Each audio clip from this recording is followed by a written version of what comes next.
Hi, welcome to Hope in the Light of Suicide. I'm Tammy White. I'm the founder and CEO of the Bobby White Foundation and your host, which I say that every week. So, but you might be new. So, I'm really riled up today, and I'll get to that in a second because we really need to. We're coming up. We're just by the time this a month out from Art for Hope, which is our major fundraiser for the Bobby White Foundation. And we need some more sponsors. We've got a lot going on. The next 4 weeks are going to happen really, really fast. So I want to I have to thank my producer, John, because he's actually more than a producer. He's my sounding board. He's a friend. Area 52 Media Group, we wouldn't be here without them. He helps me be my voice, and I really can't thank him enough. Also, DeLynn Gaston with the mortgage firm.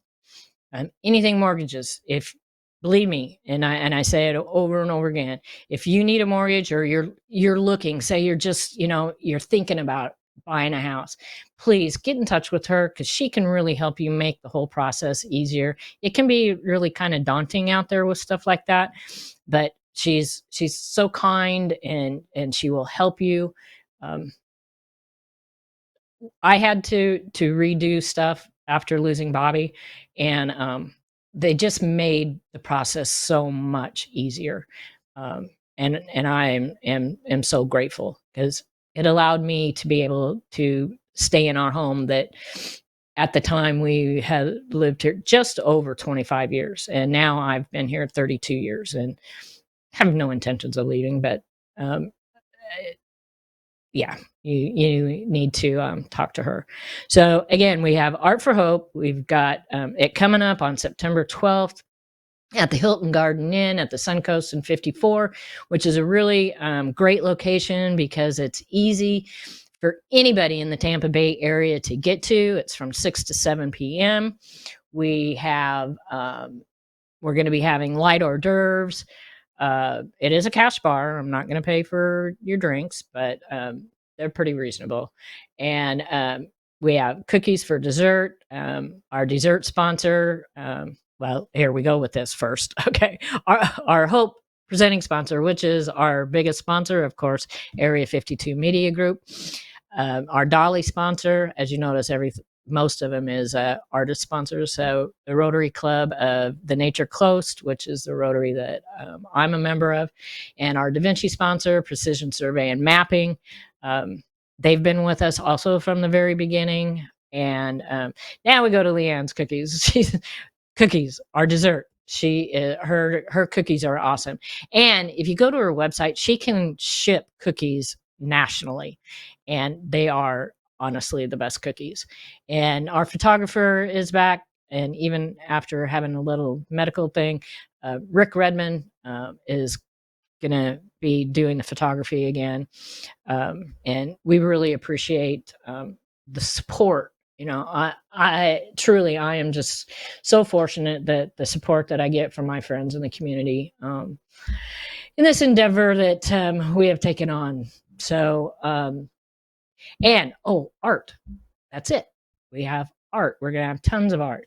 We have art, inexpensive art, uh, uh, inexpensive prints, all the way up to original art, limited edition serigraphs that are, anything from $5 to a few $1,000s. And actually, the art behind me is also part of it. The abstract piece, no, that's that one. It's a horizontal abstract original. It's from an artist that I represented when I had my gallery downtown, Betty Welsh. I just love this piece. It's really it's a beautiful piece. And then the other piece, I get this backwards. That one, it's Alex Groppi. He was an artist too that I represented way back in the day when I had the gallery downtown, and he actually used to be a high school teacher. Yeah, there we go.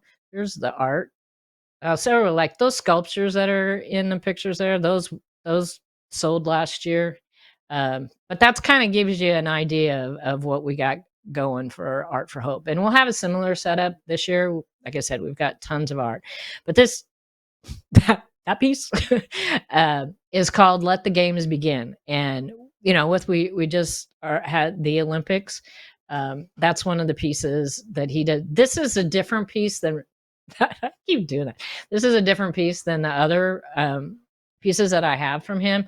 He was so gracious. After he retired from teaching, he was, I think, a history teacher at Ridgewood at one point. But now, then he did his art and paintings and stuff. But he's also huge music, and I think he kind of has transformed into doing more music. And unfortunately, he moved to St. Augustine last year. But before he did, a couple of years ago, he donated several pictures, several of his original artworks to the foundation. And at the Hilton Garden Inn right now are probably 3, 4, 5, 5 or 6.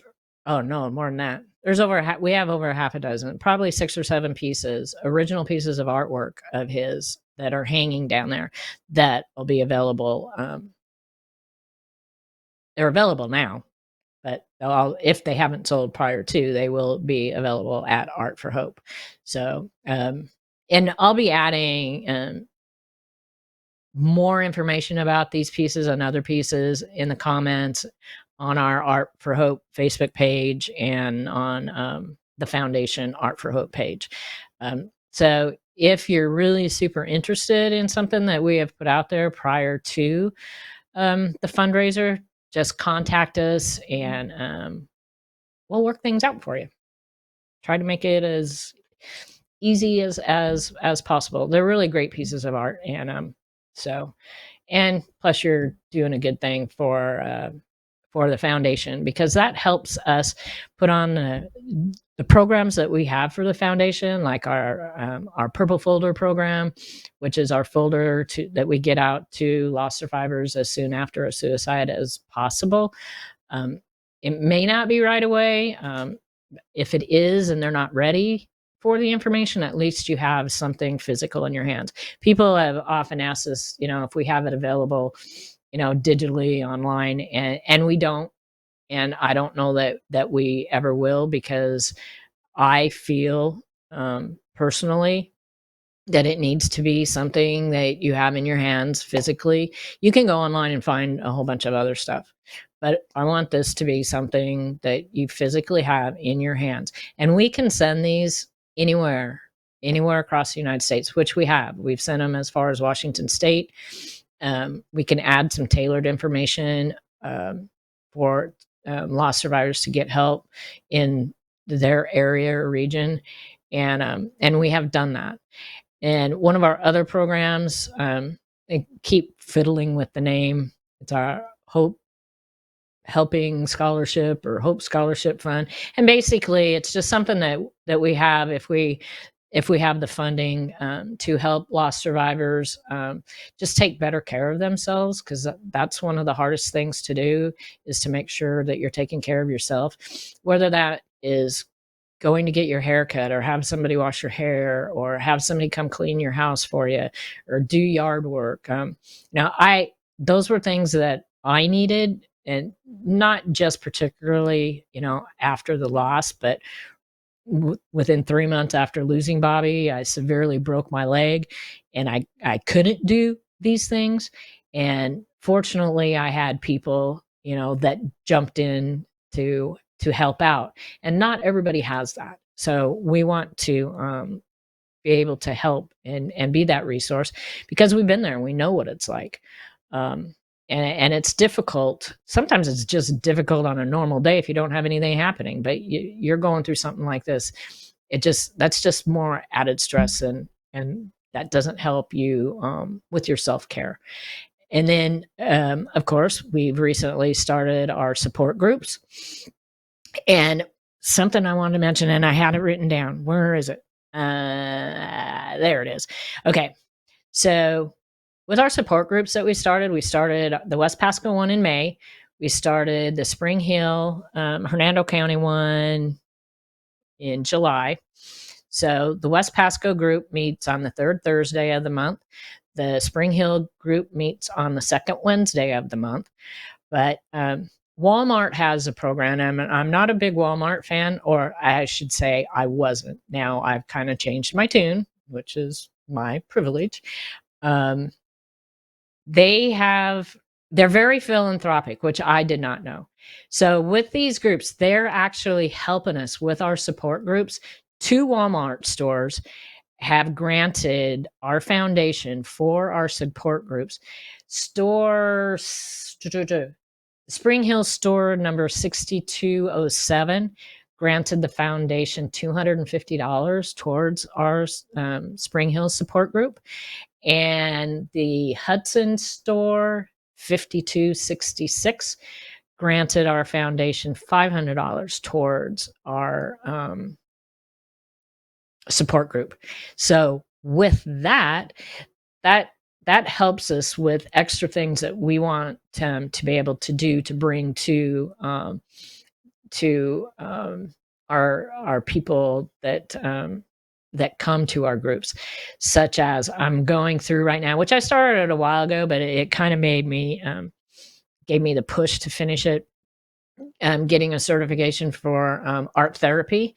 So it's going to enable us to more easily purchase art supplies for our support groups. So both the Spring Hill group and the West Pasco group, probably beginning this month.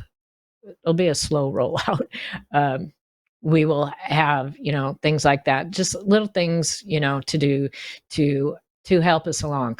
Also, we have started with the foundation, and this will help expand that also, a lending library.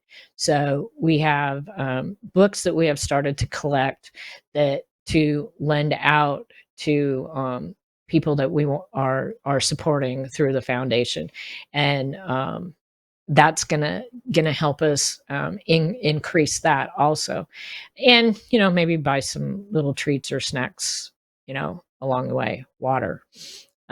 So we're really grateful for Walmart. We are going to apply again next year for that. I'm really grateful. So I learned a lot going through the process of applying for those grants. They are local grants through the local stores. You can apply in 1 year for 25 separate store grants. And I applied for 25. 2 came back approved, which is, I think, for the first time, pretty good. I know other local organizations that have applied and didn't get anything, and they're all deserving. There's just so much that can go around, and our cause is really sensitive and delicate, and it's not a cause for everyone. Obviously, I'm learning. I sometimes I'm a slow learner, but it is what it is. So, but we are super grateful for Walmart and helping us. So, I guess instead of going to Amazon, who has done away with their charitable giving for smaller organizations, we will be purchasing our art supplies through our local Walmarts who gave us this money. And so I'm happy for that. So I did do a little bit of a turnaround with my Walmart ideal, but that comes from personal business. So, but anyways, again, yes, we are really grateful. So I kind of had, and this has happened the last couple of weeks. So I was really kind of fired up when we started the show, and actually I have been for a couple days. And it's, again, is, made me gonna have to pivot on some of the things that I believe and think and don't want to do and do want to do. I was having a conversation. We had a storm come through here.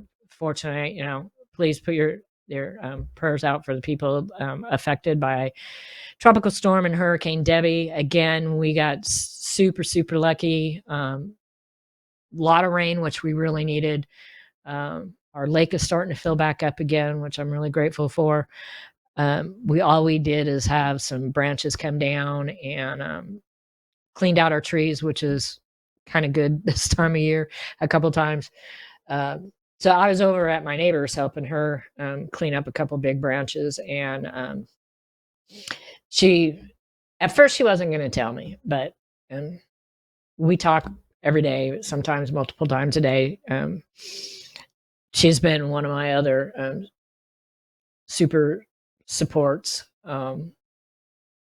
Her son is a head paramedic in Colorado, and within the last several days, one of his young paramedics, she was 24 years old, she took her life, and it really made me mad because it was the way I found out how she took her life. And my producer John has been trying to get me to, and other people have too. That I need to be on TikTok. I need to, more Instagram, stuff like this, But really, in the back of my mind, I don't like any of this, and I shouldn't say that because I am so grateful to be able to have, this platform that John and Area 52 Media Group has given us. But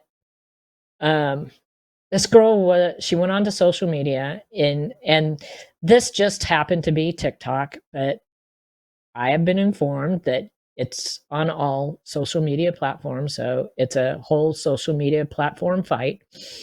But it just makes me so mad, and so just adds another thing to my list. She went on to TikTok and got the complete directions on how, and this is, I guess, is how it's worded, directions for a successful suicide. And it is the directions to create cyanide and take your life, which she did. It was what they said it was. Unfortunately, she had a roommate who was also a 24-year-old paramedic. She's the one who found her. Fortunately, by the time she arrived at their apartment, I guess that the majority of the gases had dissipated, because if she would have came into the apartment much sooner, it probably would have taken her life also. But it just infuriates me that things like this, and there's other methods that are out there that it's all across social media, giving people instructions how to take their lives, and it's just not right. And I know that we have free speech, and I want it too. I mean, I get it. I have free speech here, but doesn't there? And everybody has free will also, and I get that. I want mine too, but I'm not going to do things or put things out there that is going to be detrimental to other people's lives. And it just seems that with social media all across all platforms, I'm not going to, even though I was at first, I'm not going to signal or just say TikTok, because it's everyone, and it's all their responsibilities. It's just not right. So I guess what I'm trying to say is I'm really mad again. And it's another way, I guess, for my voice and other voices to be heard. These people, and I was having this discussion with John just prior to,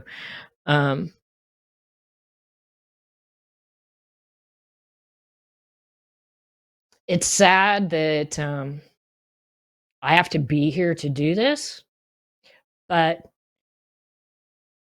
just as this young woman, and it got me so mad that now I have to do more, her and Bobby sacrificed their lives for us to be doing what we have to do to help other people. and it is a sacrifice. They weren't selfish.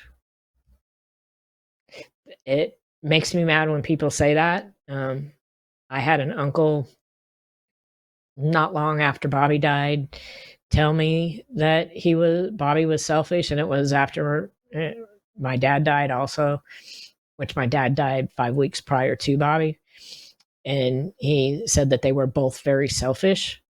And that's not what it is. I know that there are people out there that do have that mindset, but that's really not what it is. But they sacrificed their lives for this, and now I have to fight even harder. I mean, every time I hear stuff like this, and it's something new, and it keeps going. And sometimes I do. Sometimes I feel, in the last little over 24 hours since I heard this news, I've felt a lot of emotions. I was really, really mad and really, really angry at social media. And then on the flip side, I'm like, are we spinning our wheels? Because every time we fight harder, it almost feels like the dark side is winning more. And that can't be. But that's how it feels sometimes. And I guess that gives me a little bit more, it gives me more push, because I'm not one to give up. I never have been with anything. But it is a hard fight. It's a battle, and it seems like it is an uphill battle, and more often than not, the dark side wins over us. And I don't want that to happen. These people need to have a voice, and stuff like this, I don't know how to stop it. I can't. But I can have a voice, and I am going to do that. For Bobby, for this young paramedic, and for all the others that have taken their lives. My friends, children who have taken their lives, parents, uncles. I guess that after, and it happens. I mean, it goes in waves when I hear different things. It just renews the fight, even though, again, sometimes I feel like, man, how can we keep going? But we have to. So that's what I'm doing. So now, with that being said, and getting through it without crying yet, I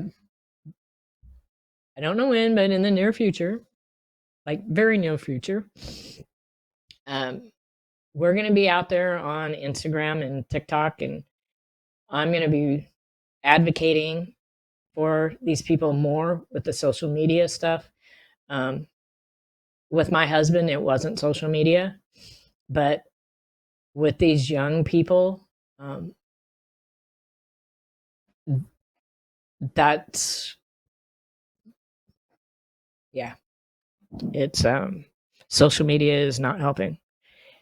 It has made things a lot worse with the younger generation. So that's where we're at. So please, we have, a couple of our show sponsors, and we can always use more. Don't be afraid to sponsor our show. As a matter of fact, sponsoring our show shows how brave your company is, or you are, to help us tackle something that most people don't want to talk about. By the time this airs, I'll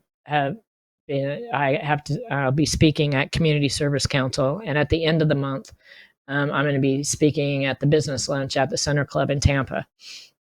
And I say this, and this is for you guys too. There's many more people affected by suicide than anybody can comprehend. I'm just the one up here talking about the hard stuff. That's all.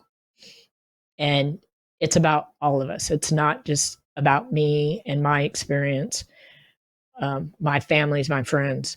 It's all of your guys' experience, which isn't good. It's hard. But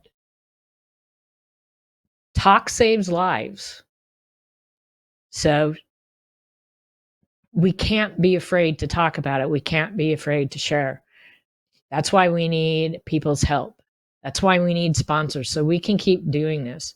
And we can do more. We can do more. So support Art for Hope. There's many ways that you can support art. You can support Art for Hope. You can support the foundation just by donating. I have it, but I haven't given it to my producer. We even have a QR code for Zelle that you can directly donate to the foundation. It goes right into the foundation account. And there's no fees. So there's a lot of different ways that you can support the foundation. Even with Amazon, I think we have a wish list on Amazon for the Bobby White Foundation. So there's a lot of ways that you can support us. So please think about that, because we have a huge, huge fight ahead of us. So my quote for today is, and I don't even remember, it's because of the storm. Grief is like the aftermath of a storm. It takes time for the debris to settle and the landscape to be revealed again. And yeah, and sometimes it takes years, but that's what's going on around here, both in my brain and in my heart. On my property, I still have a lot of cleanup to do, which is my meditation. So please make sure you have these phone numbers ready and available. You never know when you're going to need them. And don't be afraid. If you have any inkling of an idea that somebody is having a hard time, be the brave one. Say something. Not saying something is what is going to hurt. And please remember, there is always hope. Thank you.